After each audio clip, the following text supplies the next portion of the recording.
Hi everyone, thanks for joining us for Family Makes today. I'm super excited because today we're going to do some needle felting in this project. This is just a demonstration. I don't have any needle felting kits to give out, but we do it a lot here in the Idea Factory because it's so much fun. So once we're able to do in-person programs again, please watch for it because I'll definitely do some more needle felting programs. Before we get started on making our little furry friend here, which today I'm using a dog cookie cutter, I'm going to talk a little bit about what felting is so that you can understand, I think, a tiny bit about what we're going to be doing here. So at its most basic, felting is compacting animal fibers to make them smaller and thicker. It only works with animal fiber, so you can't felt cotton or rayon or linen or anything like that, because animal fiber, here I have a big clump of sheep's wool, has a really cool property to it, and that is like any hair, so even the hair on our heads is made up of little scales. And as the scales interlock with each other, they'll mat up and become really hard to pull out, and that's kind of how felting works. And you can felt animal fiber a lot of different ways. I don't know if you guys have ever had a wool sweater that you accidentally put in the washing machine with hot water, but hot water and agitation causes all the little scales inside of your animal fiber to cook together, become really small, and you'll never be able to pull them apart again. So that's wet felting, and that's something that we can do too. But this is called needle felting, and we've got this needle here. See it right there? It looks like just a regular old sharp pokey needle, but if you see here, look at it real closely, you can see that there's all these little tiny barbs on it, and those little tiny barbs catch the fiber and bind it to itself. So the more we poke the fiber, poke, poke, poke, poke, poke, poke, poke, the tighter it's gonna get. So that's how needle felting works. I have this blue piece of foam. It's roughly 2 inches thick. The foam is really, really dense, and that's what I can poke my needle into so that I'm not breaking it by poking it on a hard surface, because I've got to poke it all the way through the felt to get it to felt together. I'm using a cookie cutter today because the cookie cutter is going to give me a form to work into, and it's a really good way to begin to do this project. You can felt freeform as well, which would mean that you just are using the felt in your needle to kind of sculpt like you would clay. It's easy enough to do, but it is definitely a little bit more complicated than using a cookie cutter, so we're going to go ahead and just use the cookie cutter today. You can find felting foams, felting needles, and felting fiber, and this is just sheep's wool with a short crummy sheep's wool. This is kind of the leftovers from when they shear a sheep to make yarn or any sort of fiber, and so the staple, which is the length of the wool, is real short, and we can't turn it into yarn, so it's really good for needle felting. You can buy this type of wool and the needle felting foams and the felting needles anywhere, really. Like, you can get them at Hobby Lobby, but you can also get them on Amazon. You can get them at any kind of craft store, and you can get them at our local store right across the street here from the library over at Artisan Textiles. They also sell needle felting supplies, as does Collective Pueblo down on the Riverwalk. So you've got a lot of choices and places that you can go do needle felting. Collective Pueblo and Artisan Textiles also offer needle felting classes, so definitely give them a check out if this is something that you think might make you happy. All right, let's go ahead and get started. What I'm going to do is just kind of pack the fiber into my cookie cutter. Ta-da! Just like so. And then I'm going to start going like this. Packing it in there and using my cookie cutter as a form. If you want it to be nice and defined, make sure you get your fiber all into the crevices of your cookie cutter, so that you get a nice sharp line. And I haven't been poking this very hard or very long, right? But it's already starting to compact inside of the cutter. And I'm holding it down. I will tell you that if you needle felt for a while, you might poke yourself. It hurts a little bit. It doesn't hurt a lot. It's not going to hurt to the point where you feel like you're severely injured, but you may need a band-aid. So just keep that in mind. Anytime that you're working with a pokey object, you could get yourself hurt. So for those of you guys who are a little bit younger watching the video today, if you're doing this at home and you want to try it out, make sure that you have an older person, an older adult, a responsible human being there with you, so that they can help you make good decisions about sharp objects and what you're doing. And they can help you out if for some reason you need to put a band-aid on your finger. All right, so you can see already that my little needle felted dog is getting super compacted in there. And like I said, it doesn't take very long. It's kind of nice though, because you can just get out your aggressions really easily, right? You can just pretend that the felt is somebody who's really bothered you this week and stab it a bunch of times. Like, dang it, Johnny, why you gotta be so mean? Or whatever it is you gotta do. That's a much healthier way of getting out your aggravations than actually going and finding Johnny and starting some sort of fight, hey?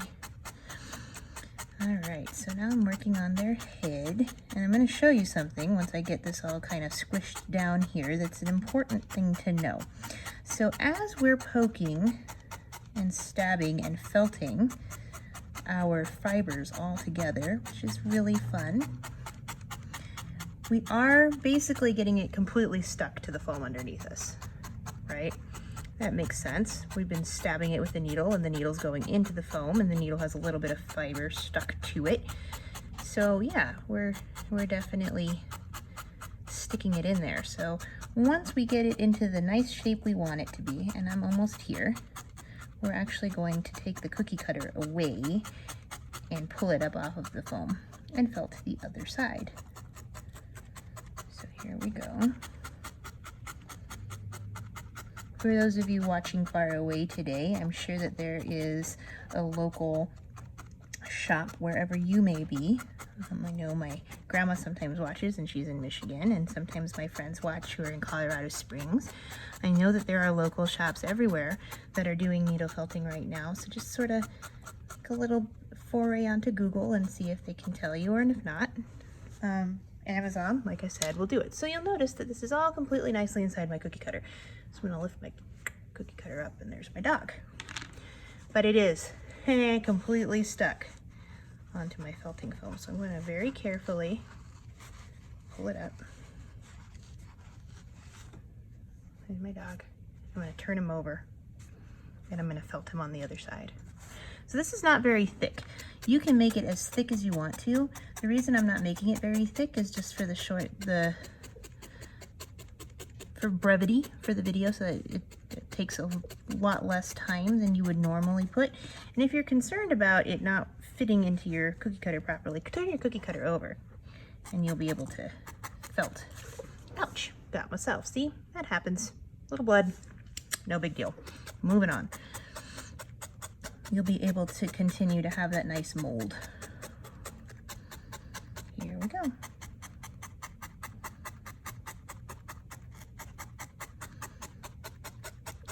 So you can felt this as soft or as firm as you'd like. I like my felt to be pretty firm, but we're not going to get it quite as firm as I want it to be this time around because we just don't have the time. But the more you poke it, the more compact it will be. I would add another layer onto this if I had an entire hour to needle felt, but I don't.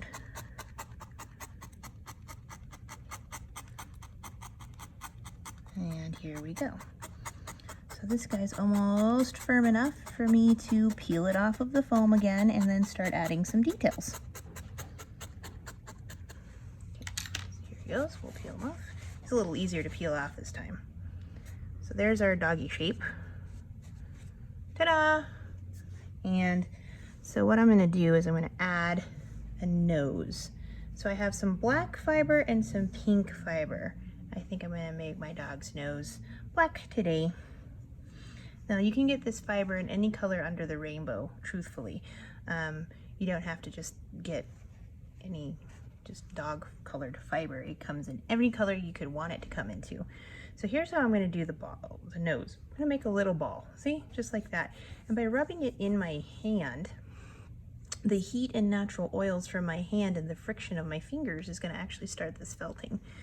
So I can just then stick that nose on there. You're like, man, that's a huge nose. Well, just wait, because it will get smaller. And then just use your felting needle, kind of just almost like a sculpting tool.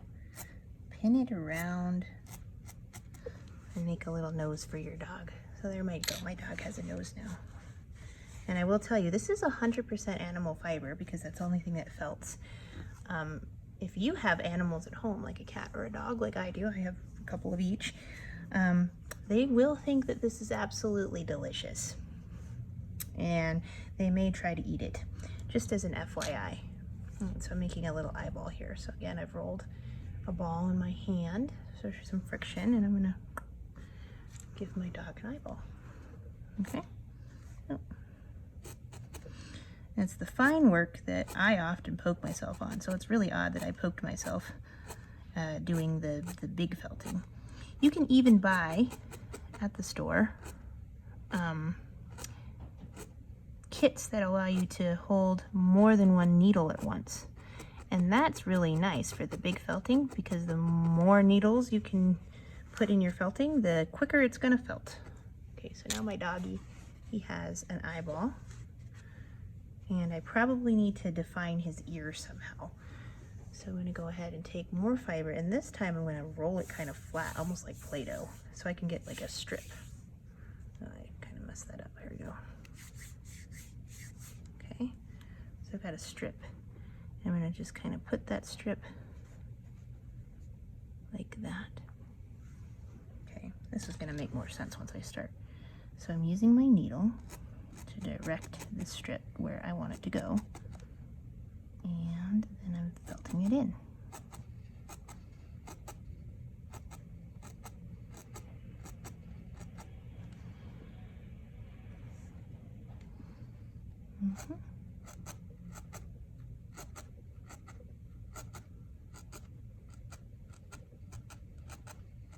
And then I'm gonna felt it really firmly to put it into place.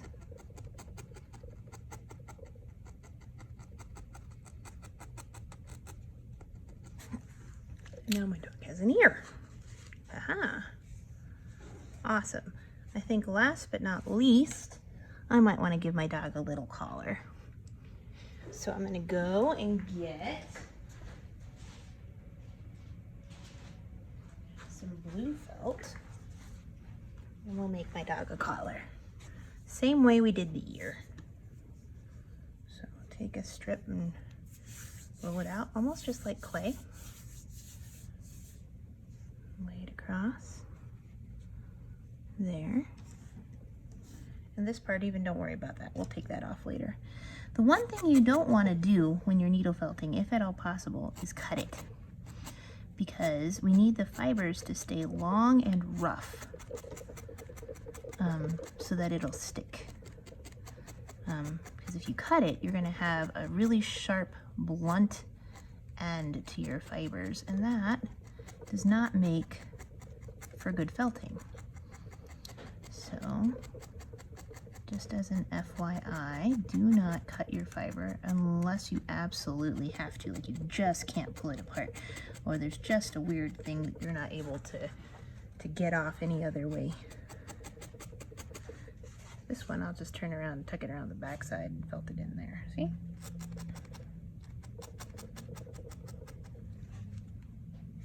So it's actually pretty quick to make yourself a little needle felted dog. So just to kind of define it up, I'm going to push some fiber around and make it a little bit firmer, because he has a tail, but you can hardly even see it. So let's make its tail a little bit more obvious. And I'm doing that by pushing the fiber with my needle and then felting it in, so that my friend here, you can see his tail. I'll do that with like this fuzzy part here on the back. And you can kind of come at it from any angle you want to. So if you don't like the way that his back is going, poke it from the side, not just from straight up and down. That's totally a possible thing to do. All right, I think I only need to add one more thing to this dog, and that's to let us know that he does in fact have a back leg. All right, so we're gonna take some more felt. We're gonna roll it out into a long strip again and just kind of lay it across like that, like where you might think your dog's leg might be. Ta-da! And stick it just by very, very carefully and easily and gently poking along it.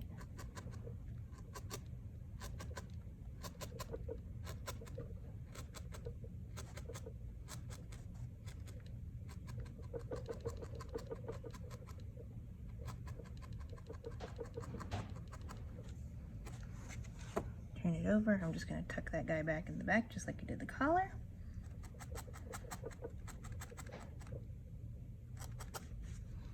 And there we are. Ta-da! Now I've made myself a little furry friend that I can take home. And it's really true because it's made out of animal foam. Alright guys, thanks for joining me today. If you are really interested in this or you would like to try it out for yourself, come by the main library, stop by and see me, and we'll see what we can do. Definitely we'll be having felting programs in the future. And you know, it's very easy for anybody to do as long as you're probably, I wouldn't say like a preschooler, but maybe a 7 or 8-year-old, all the way up to a 99-year-old can do this fun felt. So I hope you guys try it out. All right, until I get to see you next time, stay safe, stay healthy, and keep making. Have a great day, guys. Bye.